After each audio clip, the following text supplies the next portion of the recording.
Isang sinaunang ritual ang nagaganap, lumuhad si Bean sa gitna ng isang kumikinang na disenyo, habang ang matatalim na sinag ng enerhiya ay bumababa mula sa kalangitan, hinihintay niya ang kapangyarihan, handang harapin ang anumang pagsubok. Mabilis ang pagtaas ng aking kaharian, ang pahayag na ito ay nagpapakita ng pag-aalala ng karakter sa napakabilis na pag-unlad ng kanyang kapangyarihan o antas, mukhang hindi siya komportable sa bilis ng kanyang pag-angat, na maaaring magdulot ng hindi inaasahang problema o balanse. Pero paano kung sa huli, kulang ako ng isang piraso? Ang pahayag na ito ay nagpapakita ng pag-aalala ng karakter sa pagiging kulang ng isang mahalagang piraso, marahil para sa isang ritual, pagkumpleto ng isang bagay, o pag-abot sa isang layunin, tila nag-iisip siya ng mga posibleng problema sa hinaharap, lalo na kung mayroong magiging kulang sa kanyang mga pagsisikap. Ito ay isang close-up shot ng isang kamao na nakatikom, na tila nagpapahiwatig ng pagpupursige, determinasyon, o galit. Naku, baka hindi ako mag-breakthrough sa pagkakataong ito, anuman ang mangyari, kukunin ko itong Heaven Dao fragment. At makikita natin si Ye Zuan ay naglalakad patungo sa bilog na enerhiya. Si Ye Zuan ay nagpapakita ng pag-iisip o pagninilay, habang patuloy na bumababa ang mga sinag ng enerhiya at nasa gitna siya ng ritual na may simbolo ng yin at yang, tila mayroong bago siyang napansin o pinag-iisipan, maaaring iniisip niya ang susunod na hakbang o ang epekto ng nangyayari. Ito ay nagpapakita ng matinding pagbagsak ng dalawang sinag ng enerhiya sa sahig, na nagdulot ng maliliwanag na pagsabog. Ang mga dilaw na sinag ay nagpapahiwatig ng mabilis at malakas na pagbagsak, na nagdudulot ng impact sa pinagbagsakan. Ito ay nagpapahiwatig ng isang mabilis at posibleng mapanganib na pangyayari, na bahagi ng isang malaking kaganapan. Si Ye Zuan ba talaga ang nasa Zishao Palace? Sadyang iniwan ko doon ang magic treasure at nakita ko ang aura ni Ye Zuan, at sigurado akong siya lang ang nasa Zishao Palace ngayon. Humph, Ye Zuan, sa pagkakataong ito, tingnan natin kung sino ang makakaprotekta sa iyo. Sa isip-isip ni Ye Zuan habang nanginginig sa kaba. Paano? Hindi ko maintindihan ang lahat. Posible pala na ganito kakomplikado ang formation method. Pahabol pa ni Ye Zuan habang nakatingin sa formation. Ha, sumuko na. Walang sino man ang makakasira sa formation method na ito. Mas mabuti pang pumunta sa ibang lugar. Aray! Sigaw ni Ye Zuan, himas-himas ang tuhod. Sa kanyang pagbagsak, tila nagising ang mga lihim ng nakaraan. Isang kwentong puno ng aral at pagsubok ang naghihintay. Bigla na lang, isang kakaibang pakiramdam ang bumalot sa paa ni Ye Zuan. Para itong mainit na agos ng kuryente na damaloy mula sa kanyang palad hanggang sa kanyang siko, at kasabay niyon, nagsimulang umilo ang kanyang balat. Hindi lang basta ilaw, kundi mga gintong linya na parang sinulid ng enerhiya ang umikot sa kanyang bisig. Ang silaw ay nakakabingi, at ang hangin sa paligid niya ay tila nagkakaroon ng sariling buhay, umaalon sa enerhiya. Natamba si Ye Zuan, habang ang sistema ay nag-aanunsyo ng Wind Lightning Array, Replication. Ang kanyang braso at binti ay umilo, puno ng kakaibang enerhiya. Ang reaksyon ni Ye Zuan ay isang halo ng pagtataka at iritasyon. Nakakunot ang kanyang noo, bahagyang nakanganga ang kanyang bibig, at ang kanyang mga mata ay nanlalaki sa pagkabigla. Ang buhok niyang puti ay tila lalong gamulo sa kanyang pag-iisip. At agad niya ipinikit ang kanyang mga mata. Sa gitna ng kanyang pagkalito at iritasyon, isang boses muli ang umalangaw-ngaw sa kanyang isipan, ngunit sa pagkakataong ito, mas malinaw at may awtoridad. Hindi ito tanong, kundi isang utos. Sa sandaling ipikit ni Ye Zuan ang kanyang mga mata, isang pagsabog ng asol na ilaw ang bumalot sa kanya. Nang muli siyang magmulat, hindi na ang sahig ang kanyang nakikita, kundi isang malalim at mahiwagang asol na dimensyon. Siya ay nakalutang sa gitna ng hangin, nakaupo sa meditative na posisyon, na tila sanay na sanay sa ganitong kalagayan. Nang bumalik si Ye Zuan sa reality, o kung ano man ang maituturing na reality sa puntong iyon, isang malalim na pagbabago ang naganap sa kanyang katawan. Hindi na lamang mga kumikinang na linya ng enerhiya ang nasa kanyang balat, ngayon, isang permanenteng marka ang inukit.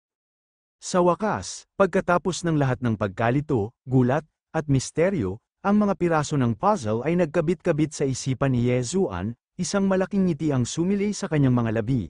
Ang kanyang mga mata ay kumikinang sa bagong naintindihan, ang lahat ng nangyari, mula sa biglaang pag-ilaw ng kanyang braso, ang sistema, hanggang sa gininto ang tattoo at ang mahiwagang dimensyon, ay nagkaroon ng kahulugan. Ang ngiti sa labi ni Ye Zuan ay lumawak habang nararamdaman niya ang umaapaw na enerhiya sa kanyang katawan. Hindi lang siya basta lumukso, siya ay lumilipad, ang kanyang puting kasuutan ay kamakaway sa hangin, at ang kanyang puting buhok ay tila sumasayaw sa bilis ng kanyang paggalaw.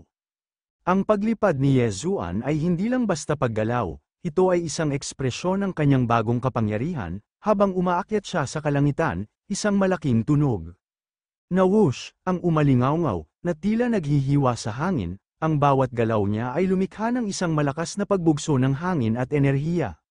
Samantala, sa isang hindi kalayuan, dalawang figure ang nakatayo sa gitna ng isang umiikot na hangin, na tila sanay sa kakaibang kapaligiran. Ang isa ay isang lalaking may mahabang puting buhok at balbas, nakasuot ng simpleng puting kasuutan, na tila ang mismong personifikasyon ng kalmado. Ang isa naman ay isang monghe, nakasuot ng dilaw na kasuutan na may malalaking rosaryo sa kanyang leeg, na may ekspresyon ng pagkalito at pagdududa.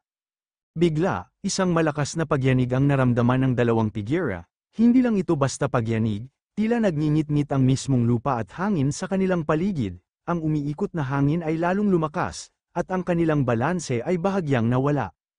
Anong nangyayari sa pagyanig na ito? Bulalas ng monghe. Ang kanyang mga mata ay nanlalaki sa pagkabigla at pagkalito.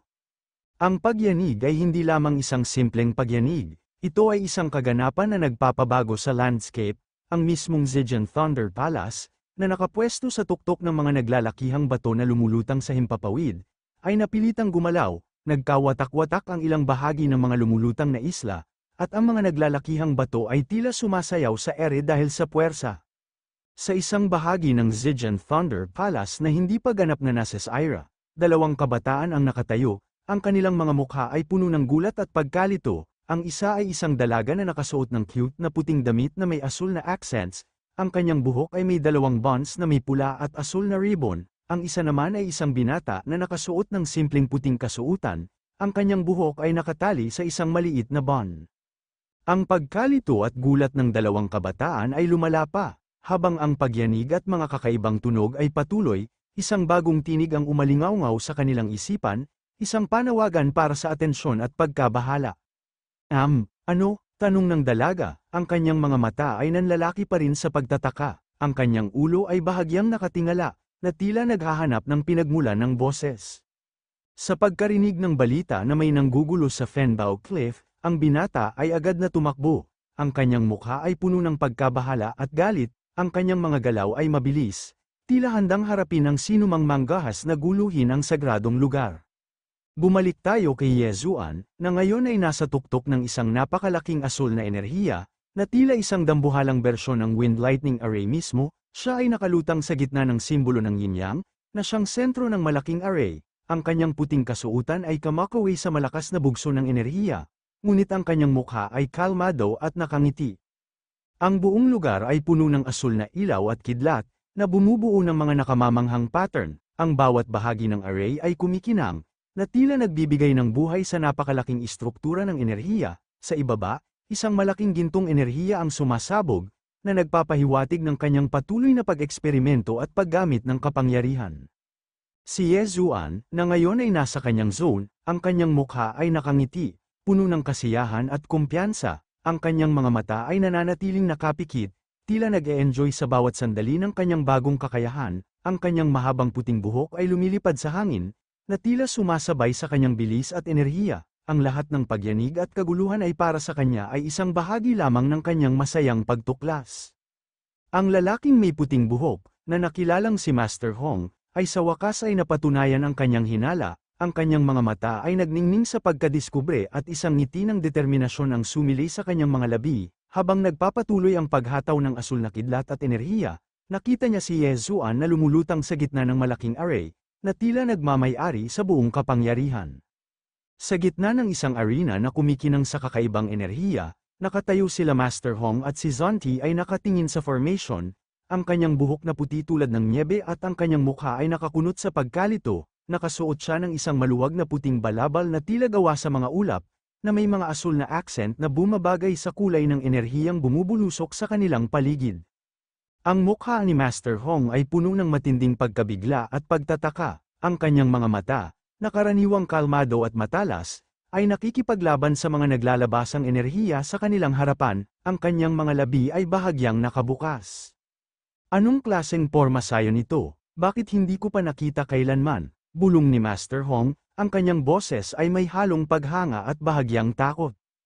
Sa kabilang banda, si Zonti, na ngayon ay buong pagkakita ang mukha, ay mas seryoso na ngayon. Ang dating matamis ng ngiti ay napalitan ng isang kunot noo na nagpapakita ng matinding konsentrasyon, isang pulang marka ang lumitaw sa kanyang noo, isang tanda ng kanyang pagtutok, hindi na siya nag-e-enjoy sa pagkalito. Sa gitna ng kumikinang na porma sayon, si Ye Zuan ay tumayo, tila isang munting figura sa isang karagatan ng enerhiya. Ang mga dating espada ng kuryente ay hindi na lamang nakabitin. Ang mga ito ay ngayon ay bumubulusok mula sa itaas, tulad ng mga naglalaglagang asul na bituin. Bawat isa ay may sariling kakaibang hugis at matulis na dulo. Ang sahig ng arena ay nagliliwanag, ang mga komplikadong simbolo na nakaukit dito ay naglalabas ng sariling glow, na nagbibigay ng pakiramdam na ang buong lugar ay may buhay. Ang mga simbolo ng yin at yang ay malinaw na nakikita, na nagpapahiwatig ng balanse at kaguluhan sa loob ng porma sayon.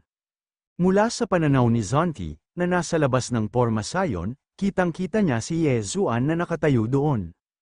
Mukha ni Zonti ay puno ng matinding pagkabahala, isang bagay na bihira mong makita sa isang nilalang na kilala sa kanyang kalmado at karunungan, ang kanyang noo ay nakakunot, ang mga labi ay bahagyang nakabukas, at ang kanyang mga mata ay nanlalaki, tila nakakita ng isang bagay na lampas sa kanyang pag-unawa.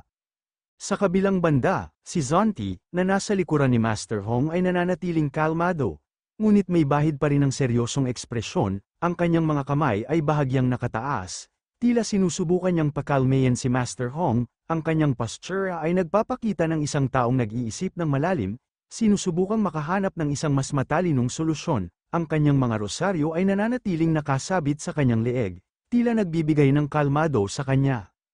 Ang mukha ni Ye Zuan ay nagpakita ng isang kakaibang ekspresyon, tila ba bigla siyang nagulat o nakarinig ng isang bagay na hindi niya inaasahan, ang kanyang kilay ay bahagyang nakataas, at ang kanyang mga mata ay naniningkit, na nagbibigay sa kanya ng isang mapag-usisa at bahagyang iritado na tingin. Biglang nagbago ang ekspresyon ni Ye Zuan, ang kanyang dating pagkabigla ay napalitan ng isang malaking ngiti, at ang kanyang buong katawan ay tila puno ng kagalakan. Ang kanyang mga kamay ay nakataas sa ere, halos nagtatatalon sa tuwa. Tila ba nakakita siya ng isang matagal nang nawawalang kaibigan o nakatuklas ng isang bagay na lubos na nagpapasaya sa kanya. Ang buong arena ay umugang sa enerhiya ni Ye Zuan, na kanina ay nagtatatalon sa tuwa, ay ngayon ay nasa gitna ng porma sayon, at ang kanyang mukha ay seryoso. Ang mga asul na sinag ng enerhiya ay nag-aapoy sa paligid niya. Bawat isa ay tila isang matalim na sibat na naghahanap ng target. Ang mga ito ay hindi na lamang basta umiikot, ang mga ito ay tila lumalabas mula sa lupa at bumabalik sa lupa, na lumilikha ng isang serye ng mga nagbabanggaan na enerhiya. Habang galit na galit si Master Hong, si Zonti ay nakatingin, ang kanyang mukha ay puno ng pag-aalala at pagkabigla, ang kanyang mga kilay ay nakakunot, at ang kanyang bibig ay bahagyang nakabukas, ang kanyang mga mata ay nakatuon kay Ye Zuan, sinusubukan niyang intindihin ang sitwasyon. Tila may sinasabi siya. Ang bulong ni Zonti, ang kanyang boses ay puno ng pag-aalala. Ako mismo ang papasok sa porma sayon at haharapin ito, ang deklara ni Master Hong, ang kanyang boses ay puno ng matinding determinasyon, walang takot sa kanyang mga mata, tanging ang pagnanais na patunayan ang kanyang sarili at harapin ang hamon.